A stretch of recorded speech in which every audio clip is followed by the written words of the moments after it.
guys, this is a glitch coming at you guys. I got some new deadbolts. There's one right here, one right here, and we got this one.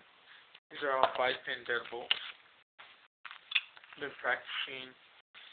As you can see, my key is pretty bent. These are all 5-pin, and we're gonna see if I can open these today. Very easy.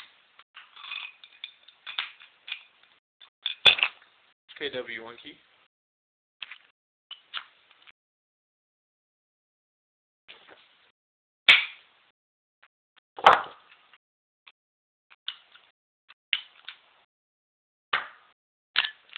Now it's this one.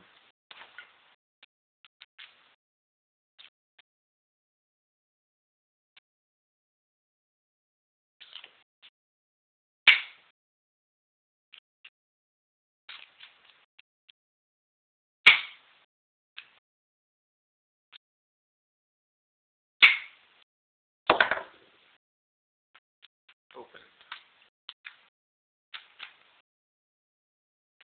Just started bumping about a week and a half ago. So, all you people are trying to learn, there's a wonderful website on the internet. It's called bumpkeyforum.com. Visit there, there's a lot of support. Become a member.